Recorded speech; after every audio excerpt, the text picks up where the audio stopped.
مزمور داويت قطر 85 وقويتا أذنخانا بايتن بل سمعنن أنا دخان مسكينين إمو أنا لوهي إمو لنفسي حلوة وأملاقينتي زوك لك أقلقاليخا دحنو وقويتا كل قزي ناباخا يأوى اللخمو يقرب للي لنفسي أقلقاليخا دس أبلا نفسي أباخا أنقعرر اللخمو وقويتا نسخا محارن يقرن بهالن سلازخونكا نتوم زتصوعخا كلهم يقريتاخا بزحيو وقويتاي صلوتي سمعني قال لما نايكا تملكت سمعخاني إخيامو بمعلت مكراي نباخا أوخو وقويتا كاب أمالكتي زمسلكا يلن كم قبرخا ونز قبر يلن اتهم زفتركايم كلهم أحزاب يمصو وقويتا قدميخا يسجدو نسمكا دما يمسكنو وقويتا تأمرات تقبر نسخا عبي إخامو نسخا اقزابير بينخا عبي إخا وقويتا مقدخا مرحاني بحقخا مئنتي خيد سمكا نمفرح لبي دس يبل وقويتا أملاخي فتم لبي أمسكنكا نزالمكا سمكا أخبر اللخو محرتكا بلعلي لعلي لالامو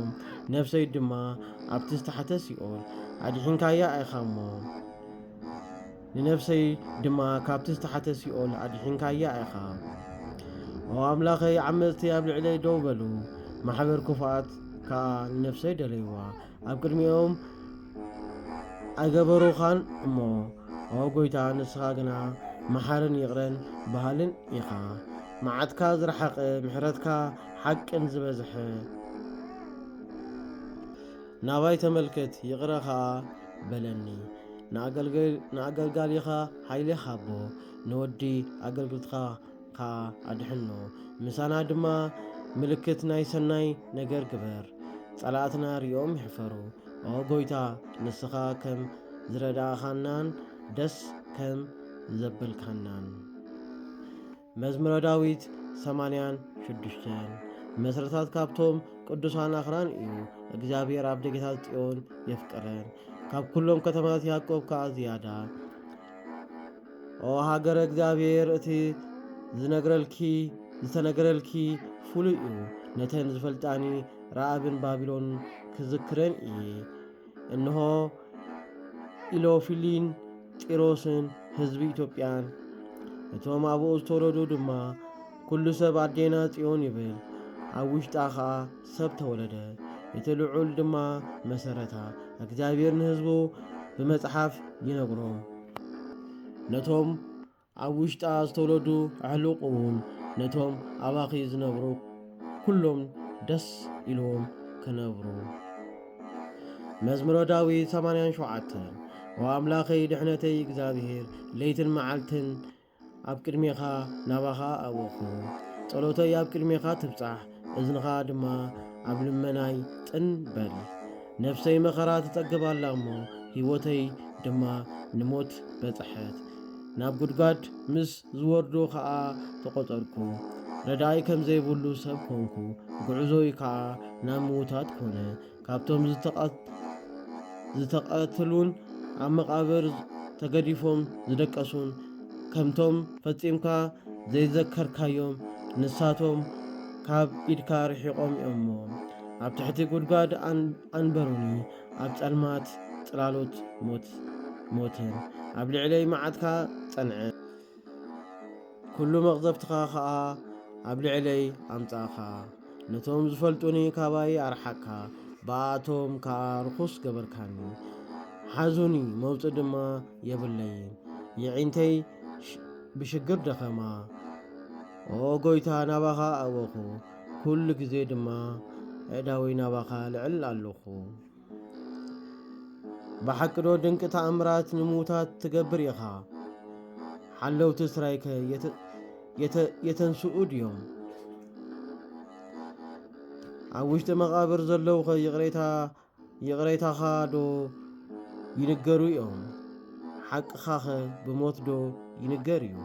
ተኣምራትካኸ ከም ጸልማት ዶ ይፍለጥ እዩ ቅንዕናኻኸ ከም ምድሪ ተረስዑ ድዩ ጎይታ ኣነ ግና ናባኻ ኣወኹ ጸሎተይ ግና ኣብ ወጋሕታ ናባኻ ትብጻሕ ጎይታ ጸሎተይ ስለምንታይ ትገድፍ ገጽካኸ ካባይ ትመልስ ኣነ ድኻ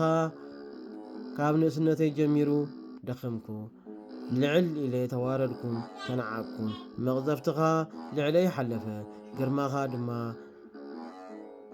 ዓደብ ኩሉ ግዜ ከም ማይ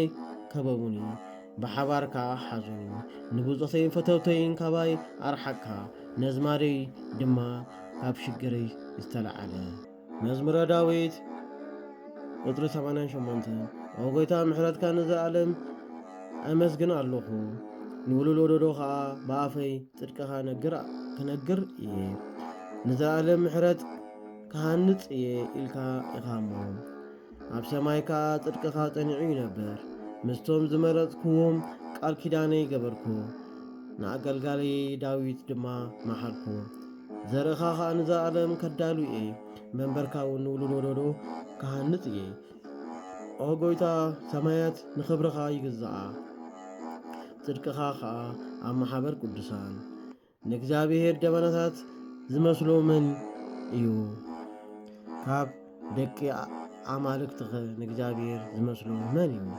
ብምኽሪ ቅዱሳን እግዚአብሔር ዝተመስገነ እዩ ኣብ ዙርይኡ ካብ ዘለዉ ኩሉ ዓብይን ግሩምን እዩ ጎይታ ኣምላኽ ሓያላት ከማኻ ዝበለ መን እዩ ንስኻ ሓያል ኢኻ ጽድቂ ከዓ ይኸበካ ንስኻ ሓይሊ ባሕሪ ትገዝእ ንድምፂ ማዕበላውን ንስኻ ጸጥ ተብሎ ንስኻ ንትዕቢተኛ ከምቲ ዝተቐተለ ኣዋረድካዮ ብቕልጽም ኢድካ ከዓ ንጸላእትኻ በተንካዮ ሰማያት ናትካዮም ምድሪ እውን ናትካያ ንኹሉ ሰማያት ናትካዮም ምድሪ እውን ናትካያ ንኹሉ ዓለምካ ንስኻ ፈጠርካዮ ንባሕሪ መስዕ ንስኻ ፈጠርካ ታቦሮን ኤርሞንኤምን ብስምካ ደስ ይብሎም ንስምካ ድማ የመስግኑ ቅልጽምካ እውን ምስ ሓይሊ ኢድካ በርትዐት የማንካኻ ልዕል በለት ፍትሕን ቅንዕናን ተደሊ መንበርካ እዩ ይቕሬታን ሓቅን ብቕድሜኻ ይኸዱ እታ እልልታ ዝፈልጥ ህዝቢ ብፁዕ እዩ ጎይታ ብብርሃን ገጽካ ይኸዱ ኩሉ ግዜ ከዓ ብስምካ ደስ ይብሎ ብጽድቅኻ ድማ ልዕል ይብሎ ትምክሕቲ ሓይሎም ንስኻ ኢኻ እሞ ብይቕሬታኻ ከዓ ቀርና ልዕል በለ ብረድኤትና ከዓ እግዚአብሔር እዩ እሞ ረድኤትና ከዓ እግዚአብሔር እዩ እሞ ቅዱስ እስራኤል ድማ ንጉስና እዩ ሽዑ ንደቅኻ ብራእይ ተዛረብካዮ ረድኤትኡ ናብ ልዕሊ ሓይሊ ክገብር እየ በልካ ካብ ህዝበይ ንሕሩየይ ልዕል ኣበልኩ ንዳዊት ኣገልጋለይ እውን ረኸብክዎ ቅዱስ ቅብእ ድማ ቀባእኽዎ ኢደይ ክትረድኦ እያ እሞ ቅልጽመይ ከዓ ክተጽንዖ እያ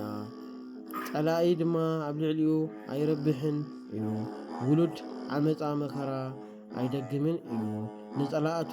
ካብ ቅድሚ ገጹ ከጥፍኦም እዩ ንጸላእቱ ከዋርዶም እየ ይቕሬታይን ጽድቀይን ከዓ ንሱ እዩ ብስመይ ከዓ ቀርኑ ልዕል ይብል ኢዱ እውን ኣብ ልዕሊ ባሕሪ ከንብር እየ የማኑ ከዓ ልዕል ኣፍላግ ንሱ ድማ ኣቦይ ንስኻ ኢኻ ይብለኒ ኣምላኸይ ረዳኢ መድኃኒተይ ኣነ ድማ በኽረይ ክገብሮ ንሱ ካብ ነገሥታት ምድሪ ልዑል እዩ ንዘለዓለም ይቕሬታይ ክሕልወሉ እየ ንኺዳነይ ከዓ ንሱ እሙን እዩ ዘርኡ እውን ንዘለዓለም ዓለም ክገብሮ እየ ንመንበሩ ድማ ከም ዕድመ ሰማይ ደቁ ግና ንሕገይ እንተ ገደፉ ብፍርደይ ድማ እንተ ዘይከዱ ንስርዓተይ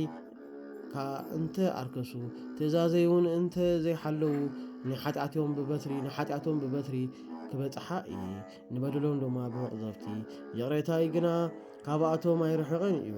ብጽድቀይ ከዓ ኣይበድልን ኪዳነይ ኣየፈርስን ካብ ኣፈይ ንዝወፀ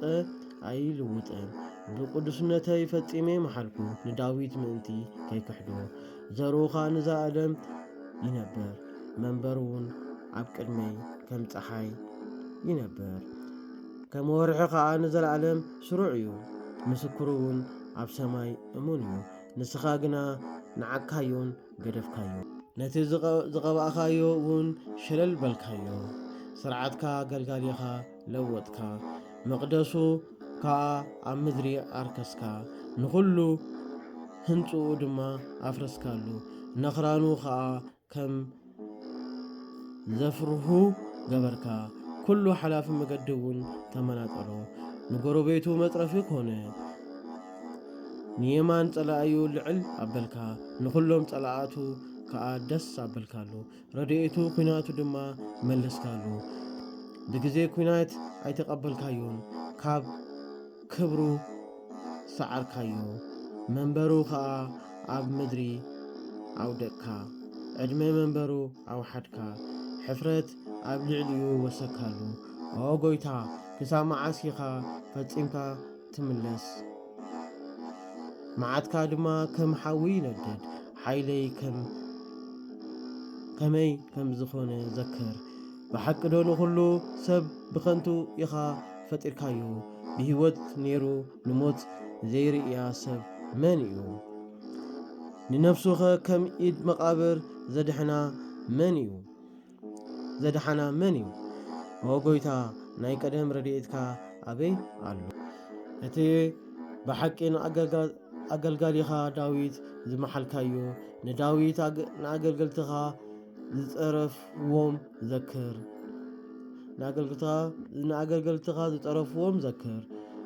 ብሕቑፈይ ብዙሓት ኣሕዛብ